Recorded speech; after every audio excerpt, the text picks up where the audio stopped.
ስለ ጸሎታችሁ ችግራችሁን የምታወያዩ ችግራችሁን የምታወሩት ትክክለኛ አድራሻ ነው አይደለም የሚለው ነገር ማረጋገጥ አለባችሁ። ለኔ ያለበት ጸሎት ይቆያል። ስለዚህ ቶሎ እንዲመለስላችሁ ከፈለጋችሁ ለኔ ለሌሎች መጸለይ ነው እንጂ በሌሎች ላይ መጸለይ ክርስትና ለሌሎች ለምህረት መጸለይ ነው። ራራላቸው፣ አግዛቸው፣ እንደው ምህረት አድርግላቸው፣ አስባቸው ብሎ መጸለይ ነው እንጂ ክርስትና ፍረድባቸው፣ ውረድባቸው፣ ልቀቅባቸው እሳትህን ከጸሎቱ በኋላ መልሱ መጣ፣ መልሱ አልመጣ፣ መልሱ ቆየ፣ መልሱ ፈጠነ የሚለው ጉዳይ ለማተር የሚያደርገው እንደተሰማ እርግጠኛ የሆነ ሰው እግዚአብሔር እንደሰማው እርግጠኛ የሆነ ሰው እግዚአብሔር እንዳየው እርግጠኛ የሆነ ሰው እግዚአብሔር ከሰማው በኋላ እግዚአብሔር ካየው በኋላ ለቀርሞ አይጨነቅም። አርሶስ ሲጸልይ ታውቃላችሁ ኮማንድ ነው፣ ለእግዚአብሔር ትእዛዝ ነው የሚሰጥ። በቃ ና በእነዚህ ጊዜያቶች ውስጥ እንዲህ ገብቶ በዚህ ወጥቶ እንዲህ ሆነ ትእዛዝ ነው ለእግዚአብሔር የሚሰጥ። ለእግዚአብሔር ትእዛዝ ሰጥተው አይሰራም። ኮማንድ ብትወድ ነው ብትፈቅድ ነው ጸሎት። በቃና ዘገሊላ ውሃው እንዴት ወይን ጠጅ ሊሆን ይችላል? በቃ አለቀ። ሐሳቡን አግኝተዋለች እዛ ቤት። በቃ የተባለ ያለቀ ነገር አለ። ለሚመለስ ጸሎት ሐሳቡን ማግኘት በጣም እግዚአብሔር በእናንተ ህይወት ላይ ያለው ሐሳብ በዛ ታይም ሊላችሁ የፈለገው ማለት ነው።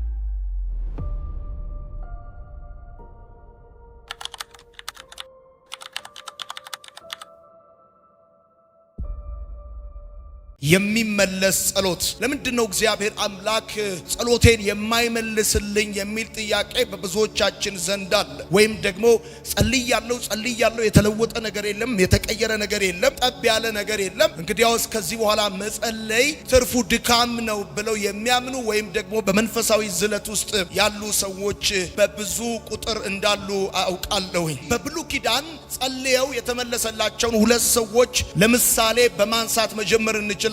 የመጀመሪያዋ ሐና የተመለሰ ጸሎት ጥሩ ማሳያ ነች። ሌላው ደግሞ ያቤዝ የተመለሰ ጸሎት ጥሩ ምሳሌዎች እንደሆኑ አስባለሁኝ። በተለይም ደግሞ የሚመለስ ጸሎት ሰው እንዴት ነው መጸለይ ያለበት፣ ሰው እንዴት ነው መጸለይ የሚችለው የሚለውን ነገር ስንነጋገር የመጀመሪያውና ተቀዳሚው የሚመለስ ጸሎት እውነተኛ ችግር ለእውነተኛ አምላክ የሆነ ጸሎት ነው። ወዳጆቼ እግዚአብሔር አምላክ የምንፈልገውን ሁሉ የሚያደርግ አምላክ አይደለም። እግዚአብሔር የሚያስፈልገንም ብቻ የሚያደርግ አምላክ እንደሆነ ማወቅ ተገቢ ነው። አምላካችን እግዚአብሔር የፕሪንሲፕል አምላክ እንደሆነ ስናውቅ ሕይወታችን ዘላቂነት ባለው ፍሬያማነት የተባረከና የተሞላ ይሆናል። ስለዚህ አንድ በምትጸልዩበት ጊዜ እርግጠኛ እንድትሆኑ የሚገባው ነገር ቢኖር ችግራችሁ ወይም ጥያቄያችሁ በእውነት ችግር እንደሆነ እውነተኛ ችግር ነው ወይ የሚለው ነገር ልትመለከቱት የሚገባ ጉዳይ ይመስለኛል። ብዙ ሰዎች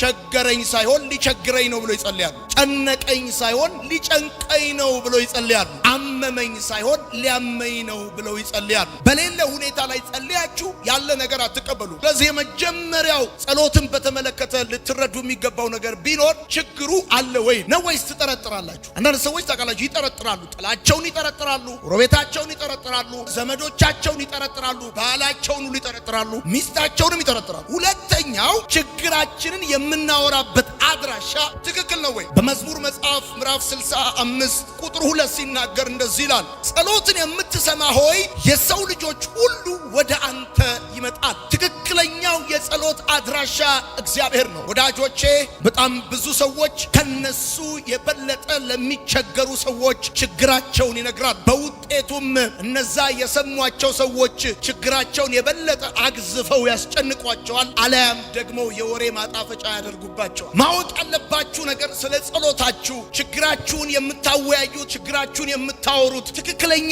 አድራሻ ነው አይደለም የሚለውን ነገር ማረጋገጥ አለባችሁ። ጸሎት ወደ እግዚአብሔር ብቻ ነው የሚጸለየው። ጸሎት ወደ መላእክት አይጸለይም። ጸሎት ወደ ሰማዕታት አይጸለይም። ጸሎት ወደ ጻድቃን አይጸለይም። ጸሎትን ሁሉ ወደሚሰማ የእግዚአብሔርም ቃል እንደሚናገር የሰው ልጆች ሁሉ ወደ አንተ ይመጣሉ ይላል የእግዚአብሔር ቃል ሲናገር። ከመጸለያችሁ በፊት እርግጠኛ መሆን ያለባችሁ ወደ ማን እንደምትጸልዩ ነው እርግጠኛ መሆን ያለባችሁ።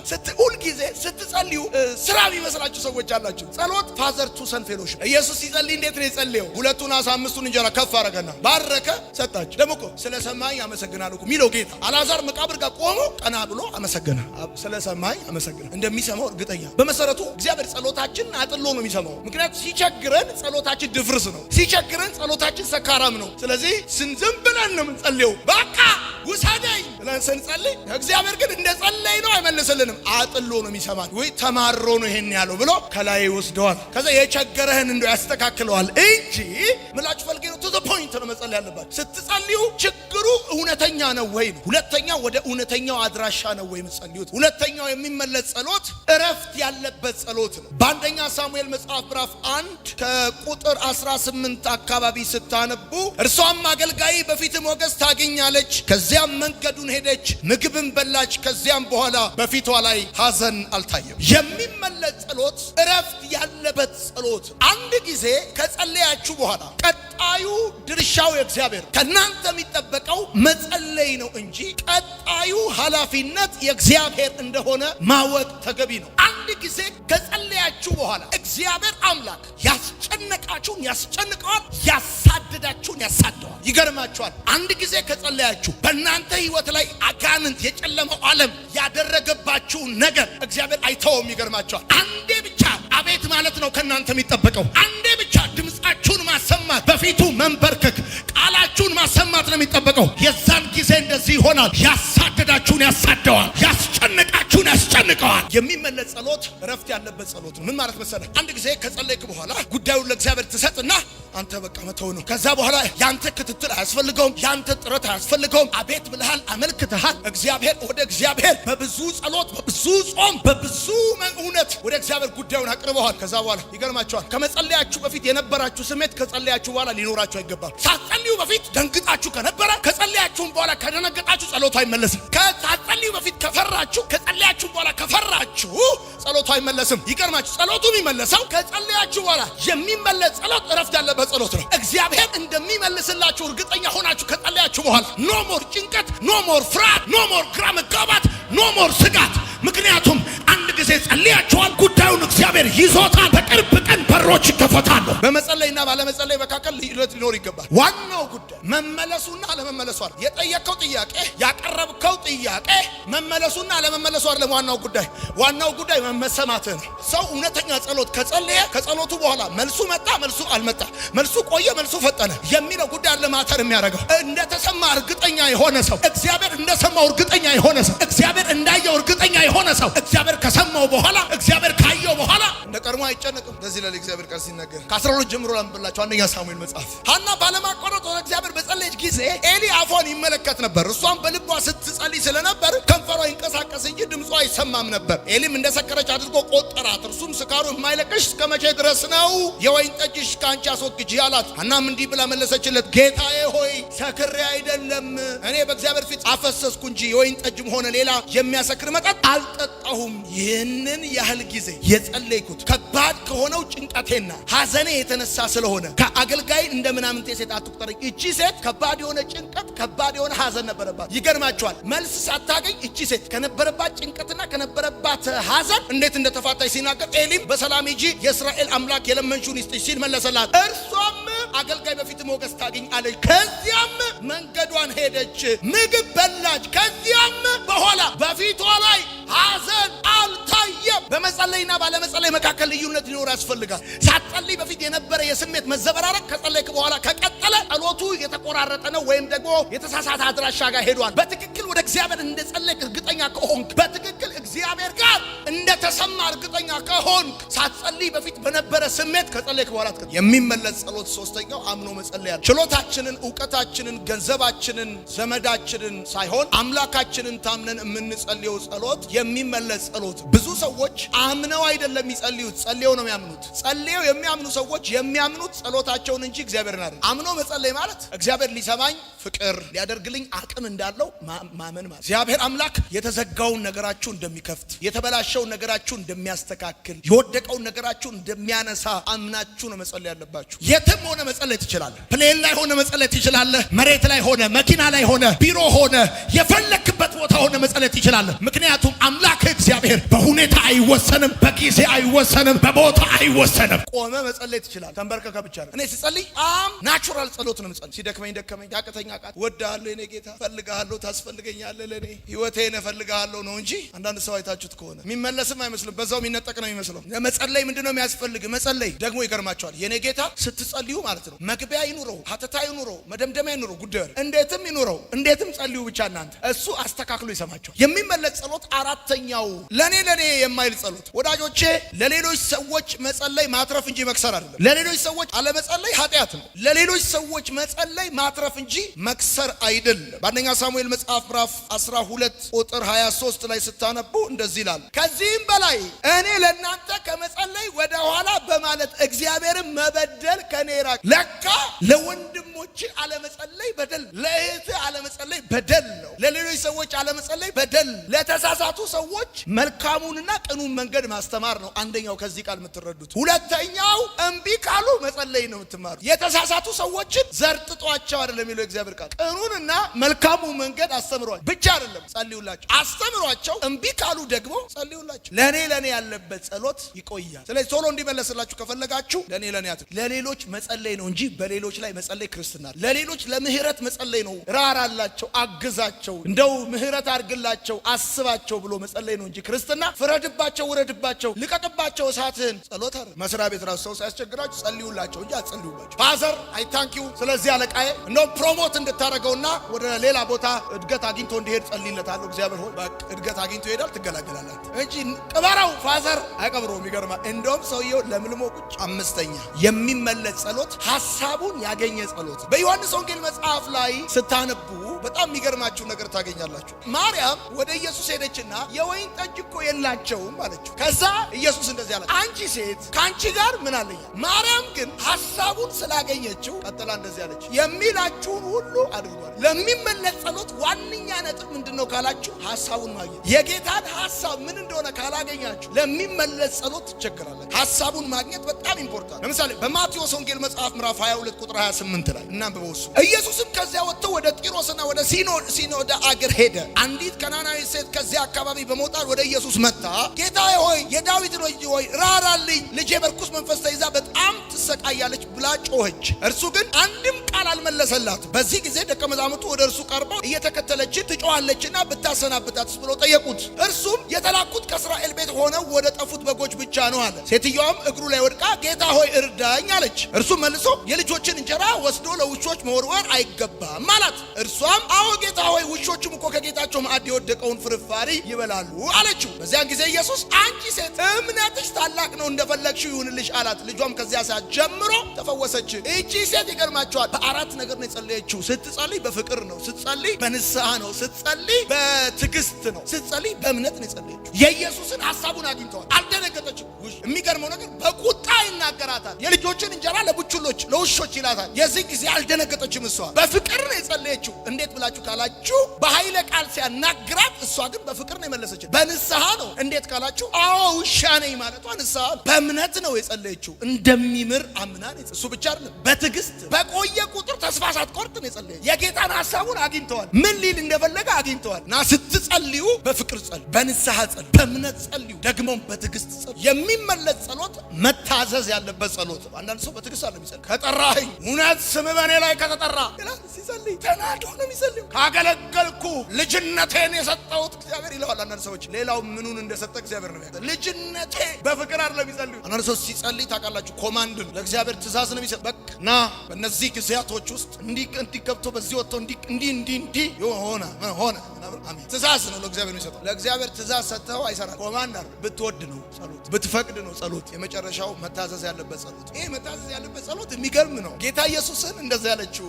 ማርያም ሄደችና ወይን ጠጅ እኮ የላቸውም አለች። አንቺ ሴት ካንቺ ምን አለኝ አለ። ሄደችና ለአገልጋዮች የሚላችሁን ሁሉ አድርጉ አለ። የሚላቸው ምንድነው ብላችሁ ስትጠይቁ ውሃ ሙሉ ይላል አላሉ። ከጸለይክ በኋላ በጣም የሚገርም ነገር ልንገርህ። የጠየቀው እንዲፈጸምልህ የተጠየቀውን መፈጸም ግዴታ። ጠይቀሃል አንተ እግዚአብሔር እንዲያደርግልህ። እግዚአብሔር ደግሞ አንተን የሚጠይቅ ነገር አርግም። ለምሳሌ ስጡ አለ ጌታ፣ ይሰጣችሁ። ለምሳሌ ልንገርህ፣ እግዚአብሔርን ስጠኝ ብለህ ብትጸልይ፣ ስጠኝ ብለህ ብትጸልይ አይሰጥም። እግዚአብሔር ካስቀመጠው መርህ ውጪ፣ ፕሪንሲፕል ውጪ አይመጣም። መታዘዝ ያለበት ጸሎት ነው የሚመለስ ጸሎት። አርጉ የሚላችሁን ነገር ለማንኛውም የእግዚአብሔር ቃል ምንድነው የሚለው? ማንም አበድረኝ ብሎ ወደ አንተ ቢመጣ ከመስጠት ወደ ኋላ እንዳትል፣ ልመልስልህም ባለ ጊዜ ያንተ ሁን በለው ነው የሚለው። አርግ ያለህን ነገር ስታደርግ አድርግልኝ ያልከውን ያደርግልሃል። ምክንያቱም በዮሐንስ ወንጌል መጽሐፍ ምዕራፍ 15 ምንድነው የሚለው? ቁጥር 7 ላይ የታዘዙትን የሚፈጽሙ ሰዎች እግዚአብሔር አምላክ የታመነና ያ ሐሳቡን የሚፈጽምላቸው ልጆቹ እንደሆነ ነው እግዚአብሔር ቢናገር። ለምሳሌ ትጸልያለህ፣ ጌታ ሆይ የሥራ በር ስጠኝ ብሎሃል፣ አንኳኩ ይከፈት። ስለዚህ ጸልየ ለምሳሌ ጌታ ሆይ የሥራ በር ስራ ስጠኝ ብለህ እቤት ቁጭ በልስ ሰራሰረ ነው ከላይ ላይ የሚበተስ ስራ ስጠኝ ብለህ ማንኳኳት፣ ሲቪን ይዘህ መዞር፣ የተለያየ ቦታ መግባት፣ ቼክ ማድረግ ንጹህ በሆን ምን አይጠይቃል እንጂ ቁጭ ብለህ ቸርች እየመጣ ብትል ስራ ወፍ መታዘዝ ያለበት እሺ ማለት ያለበት አርግ ያለህን ነገር ስታረግ ነው። አታርግ ያለህን ነገር ሳታረግ ነው። አለቀ። ተው ያለህን ነገር ስተው ነው የሚመለስ ጸሎት። በጣም ብዙ ወጣቶች እውነተኛ ችግር እንደሌለባቸው በጥፍ ቤተሰቦቻቸውን የሚያስቸግሩበት ችግር ነው እንጂ ያላቸው እውነተኛ ችግር የላቸው። ለምሳሌ በጣም ገንዘብ ይቸግራቸዋል ልጆች፣ እናትና አባታቸው ቤት ሆነው ይቸግራቸው። እውነተኛ ችግር አለ እሱ። እውነተኛ ችግር ስላልሆነ እውነተኛ መልስ አይሰጠውም። በቃ አባቱ ሲወጣ ከፈለገ ኪሱ ገብቶ ያወጣል እንጂ መልስ አያገኝ። እውነተኛ ችግር ነው እውነተኛ መልስ የሚያገኝ። ያስፈልግሃል ከሆነ እግዚአብሔር ምስክሬ ነው፣ ባትጠይቀው እንኳን እግዚአብሔር እንደሚያስፈልግ ያውቃል እኔ ጌታ። ሁለተኛው እረፍት ያለበት ጸሎት የሚመለስ ጸልያችሁ ጉዳዩን ለሱ ከሰጣችሁ በኋላ እሱ ይከታተል። ስትጸልይ ጠላትህን በአንተ እጅ በእግዚአብሔር እጅ የምታስመታው ይመታል በኢየሱስ ስም። ዘንድሮ ተከታታይ መልስ ይመጣላችኋል። እግዚአብሔር የሚያስገርማችሁ ሰዎች አላችሁ። በቆየባችሁ ነገር ላይ ያስገርማችኋል። የተረጋጋ ነው እኮ ነገሩ ተለውጦ አይደለም፣ ጉዳዩን ለሱ ሰተን ነው። በሰላም የተኛ ነው እኮ የጎደለው ሞልቶ አይደለም፣ የሄደው መጥቶ አይደለም፣ የተበላሸው ተስተካክሎ አይደለም፣ ጉዳዩን ለሱ ሰተን ነው። እኛ በሰላም የተኛ ነው። የሚያስለቅስ ነገር ውስጥ ሆነን የሳቅ ነው።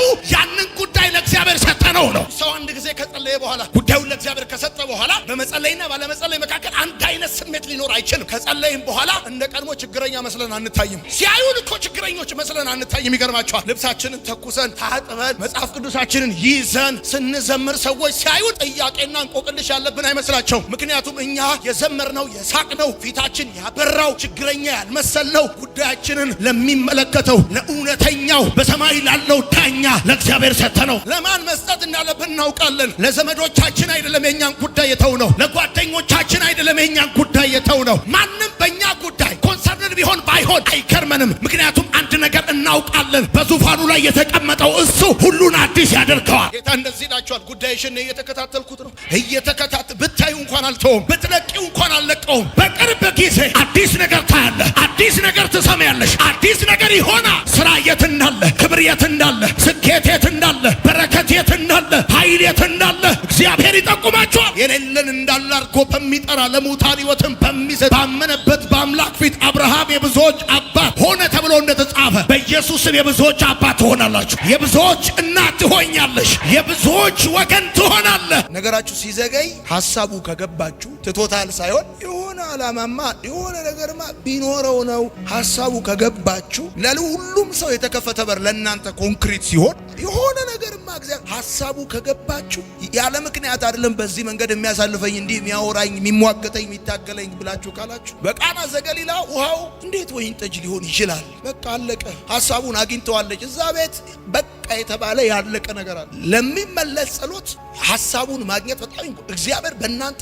ህይወት ላይ ያለው ሐሳብ በዛን ታይም ሊላችሁ የፈለገውን ማለት ነው። እንግዲያውስ እነግራችኋለሁ፣ እግዚአብሔር ምስክሬ ነው። ይሄ የረፍት ሲዝናችሁ ነው። ይሄ የምትሰሙበት ሲዝን ነው። ይሄ ወደ ስፋት የምትወጡበት ሲዝን ነው። ይሄ የምትሻገሩበት ሲዝን ነው። ይሄ የሞላው የሚጎልበት ሲዝን ነው። ይሄ ዮርዳኖስ የሚጎልበት ሲዝን ነው። ዮርዳኖስ በሞላበት በዛ ታይም እስራኤል ይሻገር ዘንድ ታቦቱን የተሸከሙት ወደ ወንዙ እንደገቡ ልክ እንደዛ እግዚአብሔር እንደዚህ ይላችኋል፣ ችግሩ ሳይቆም መከራው ሳይቆም ተግዳሮቱ ሳይቆም ተሻግራችሁ ትሄዳላችሁ፣ አልፋችሁ ትሄዳላችሁ። ወሬኛ ማውራቱን ሳይቆም ችግሩ፣ ጥያቄው፣ መከራው፣ ተግዳሮቱ አይቆም። የእናንተ ታይም ከሆነ የእናንተ ሲዝን ከሆነ የእናንተ ሰዓት ከሆነ ዋናው ጉዳይ የእናንተ ታይም ከሆነ የነገሩ መጉደል አይደለም የመሻገራችሁ ማረጋገጫ። የነገሩ መጉደል አይደለም። ነገሩ ከባድ ሆነ ቀላል ሆነ ነገሩ ሞላ ጎደለ እሱ አይደለም ዋናው ጉዳይ። እንደዚህ ጸለይኩላችሁ። ይሄ ሲዝናችሁ ነው። ይኸውላችሁ ቀልዳችሁን እግዚአብሔር ትምህርት ያደርገዋል። ይኸው ጌታ ኢየሱስ ምስክሬ ነው። ከዚህ ወራት በፊት ስታወራ የሳቁብህ ሰዎች አሁን እያሳደዱ ይሰማዋል። ከዚህ በፊት ስትሰብካቸው፣ ስታወራቸው፣ ስትጸልይላቸው ከምንም ያልቆጠሩ ሰዎች እያሳደዱ ይሰማዋል። ጸሎታችሁን እንዳታምኑ። ብዙ ሰዎች ጸሎታቸው ነው የሚያምኑት፣ እግዚአብሔርን አይደለም የሚያምኑት። እግዚአብሔርን በማመንና ጸሎትን በማመን መካከል ልዩነት አለ። ጸሎት አይታመንም። አዎ ጸሎት ከእግዚአብሔር ጋር ፌሎሺፕ ማድረግ ነው። ጸሎት ግን እግዚአብሔርን አይተካ። ጸሎት ማለት እግዚአብሔር ማለት አይደለም።